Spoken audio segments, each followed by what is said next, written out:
लोकसभा चुनाव में चर्चा आज बलिया लोकसभा सीट की। मंगल पांडे और चित्तू पांडे की जन्मभूमि बलिया आजादी के 5 साल पहले ही तिरंगा फहराकर अंग्रेजों के खिलाफ समानांतर सरकार चलाने वाला जिला बना और तब से बलिया की पहचान बागी बलिया के रूप में हुई। आज भी बलिया का राजनीतिक मिजाज और इसकी जो धारा है वो सिस्टम व्यवस्था और राजनीतिक व्यवस्था के बिल्कुल खिलाफ चलने वाला है। सन 52 में जब पहला लोकसभा का चुनाव हुआ तो पंडित नेहरू की लोकप्रियता चरम पर थी, लेकिन तब बलिया के लोगों ने पंडित नेहरू की लोकप्रियता को नकार दिया। कांग्रेस ने बलिया से सन 52 में दिग्गज कांग्रेसी नेता महामना मदन मोहन मालवीय के सुपुत्र गोविंद मालवीय को यहां से चुनाव लड़ाया। उनके खिलाफ मुरली मनोहर निर्दलीय उम्मीदवार के रूप में चुनाव लड़ रहे थे। बलिया के लोगों ने पंडित नेहरू की लोकप्रियता के बावजूद, कांग्रेस के पूरे देश में डंका बजने के बावजूद निर्दलीय उम्मीदवार मुरली मनोहर को करीब 6,500 वोटों से चुनाव जिता दिया। सन 1957 से लेकर 1977 तक कांग्रेस के लोग लगातार बलिया से चुनाव जीतते रहे। 1977 में चंद्रशेखर बलिया से कांग्रेस के खिलाफ चुनाव जीतकर लोकसभा में पहुंचे। 1977 से 2004 तक चंद्रशेखर लगातार बलिया से चुनाव जीतते रहे, सन 1984 का चुनाव छोड़कर। सन 1984 में जगन्नाथ चौधरी ने चंद्रशेखर को चुनाव हराया था। चंद्रशेखर को भारतीय राजनीति में युवा तुर्क के नाम से जाना जाता है।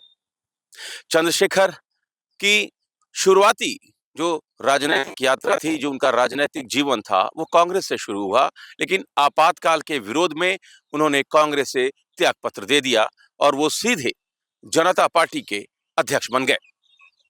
चंद्रशेखर के पास एक विकल्प था कि वो मंत्री भी बन सकते थे, लेकिन बजाय मंत्री के उन्होंने जनता पार्टी का अध्यक्ष पद लेना उचित समझा।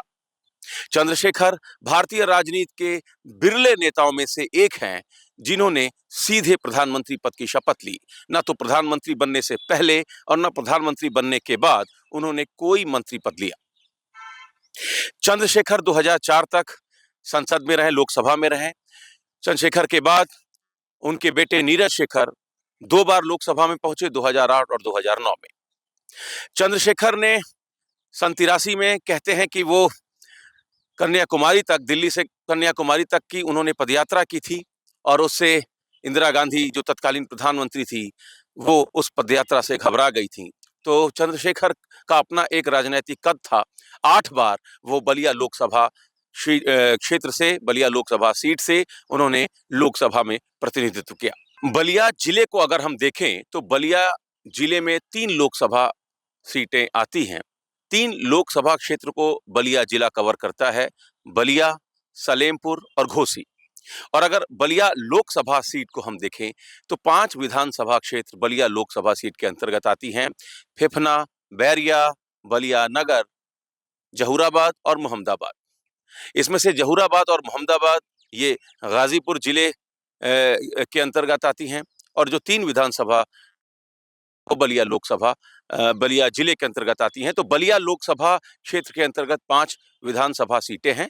उसमें जैसा कि मैंने बताया, बैरिया है, बलिया नगर है, फेफना है, मोहम्मदाबाद है और जहूराबाद। 2022 के विधानसभा चुनाव में 5 में से 4 सीटें समाजवादी पार्टी गठबंधन के पास गई थी। ये और बात है कि तब सुहेलदेव भारतीय समाज पार्टी समाजवादी पार्टी के साथ गठबंधन में थी और 5 में से 4 सीटों पर सपा गठबंधन को तब सफलता मिली थी। एक सीट बलिया नगर की जो सीट थी वहां से दयाशंकर सिंह चुनाव जीते थे। वो मंत्री भी हैं योगी सरकार में, लेकिन मौजूदा स्थिति बदली हुई है, कारण कि सुहेलदेव भारतीय समाज पार्टी अब एनडीए के साथ है। ओम प्रकाश राजभर अब योगी सरकार में कैबिनेट मंत्री हैं, तो परिस्थिति बदली हुई है। लेकिन जैसा कि मैंने शुरू में ही बताया कि बलिया का जो इतिहास है, बलिया का जो वोटर है, वो हमेशा धारा के खिलाफ चलते रहा है। 2014 में पहली बार मोदी लहर में बलिया से भारतीय जनता पार्टी को कामयाबी मिली। भरत सिंह यहां से चुनाव जीते। कमल का फूल पहली बार 2014 में खिला।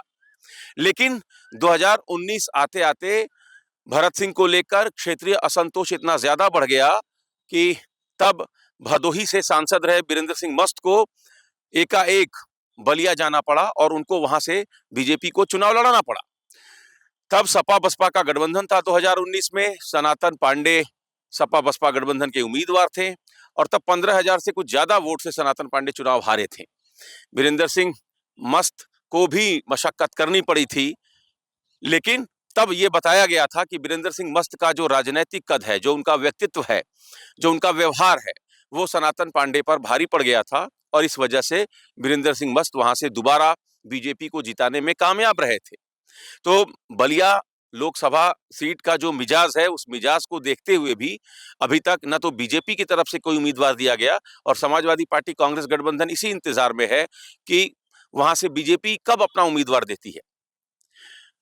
जो नाम चल रहे हैं बीजेपी की तरफ से, उसमें नीरज शेखर का नाम सबसे ऊपर है। पूर्व प्रधानमंत्री चंद्रशेखर के बेटे हैं, राज्यसभा सांसद हैं, 2 बार वो बलिया से लोकसभा में पहुंच चुके हैं। तब वो समाजवादी पार्टी के टिकट से चुनाव जीतते रहे थे। फिलहाल वो बीजेपी में हैं और सबसे आगे उन्हीं का नाम चल रहा है। उसके अलावे जो नाम है उसमें आनंद स्वरूप शुक्ला का है, उसमें उपेंद्र तिवारी का है।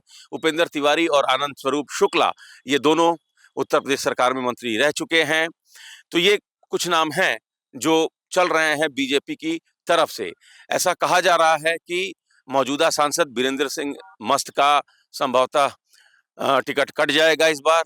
इस बार मुश्किल है कि उनको बीजेपी रिपीट करे, चूंकि जैसा कि मैंने बताया कि जो व्यक्तित्व है उसको देखकर ही मतदाता वोट करते रहा है बलिया का।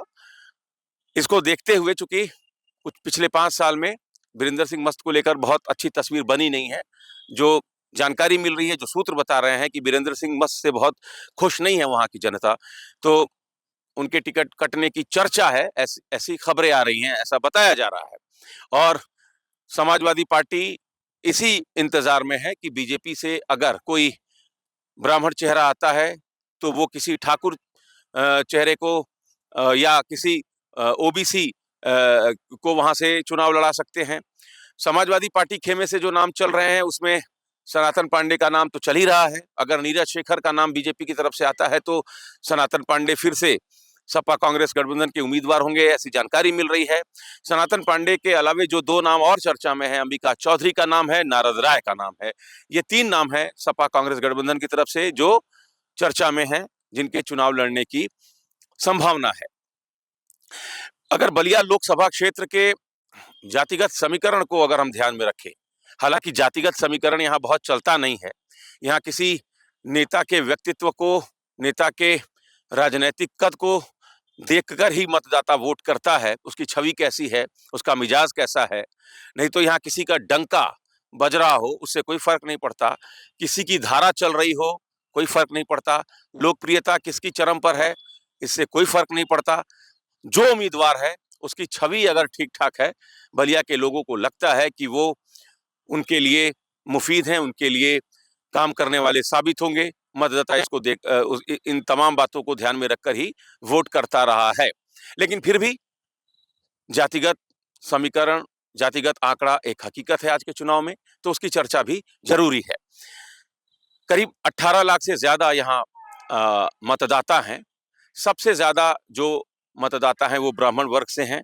ब्राह्मण वोटर्स यहाँ सबसे ज्यादा हैं, 3 लाख से ज्यादा उनकी संख्या है। उसके बाद यादव, राजपूत, ओबीसी जो मतदाता हैं उनकी संख्या भी करीब 2.5 पौने 3 लाख के बीच है। भूमिहार मतदाताओं की संख्या भी यहाँ अच्छी खासी है। बलिया, घोसी ये 2 लोकसभा क्षेत्र ऐसे हैं जहाँ भूमिहार मतदाताओं की संख्या उत्तर प्रदेश में अच्छी खासी है। तो यहाँ जातिगत समीकरण भी जैसा कि मैंने बताया, 1 लाख से ज्यादा यहाँ मुस्लिम वोटर्स हैं और करीब-करीब 2.5 लाख के आसपास अनुसूचित जाति के मतदाता भी हैं। तो जो वोटर्स हैं, अगर सेगमेंट वाइज हम देखें तो करीब-करीब हर सेगमेंट के वोटर्स यहाँ हैं, लेकिन सबसे ज्यादा ब्राह्मण वोटर्स हैं, ब्राह्मण मतदाता हैं। अब ऐसी स्थिति में सपा कांग्रेस गठबंधन बीजेपी के उम्मीदवार के ऐलान का इंतजार कर रहा है कि वहां से अगर कोई ठाकुर कैंडिडेट आता है तो हम फिर ओबीसी या ब्राह्मण कैंडिडेट पर दाव लगाएंगे। अगर वहां से कोई ब्राह्मण कैंडिडेट आता है तो फिर किसी ठाकुर या ओबीसी कैंडिडेट पर हम दाव लगाएंगे। तो दोनों ही तरफ से अभी तक उम्मीदवार घोषित नहीं किए गए हैं। हालांकि यहाँ जो मतदान है वो 1 जून को है, बिल्कुल आखिरी में यहाँ चुनाव है। तो इसको भी देखते हुए आने वाले कुछ समय में यहाँ से उम्मीदवार का ऐलान हो जाएगा। लेकिन बलिया के पास्ट को देखते हुए, उसके इतिहास को देखते हुए ये कहा जा सकता है कि कन्वेंशनल पॉलिटिक्स, ट्रेडिशनल पॉलिटिक्स यहाँ नहीं चलती है। उम्मीदवार कैसा होगा, उसका व्यक्तित्व कैसा होगा, बलिया के लोग इसी आधार पर वोट करेंगे। Amit Singh, TV 9 UP, Varanasi.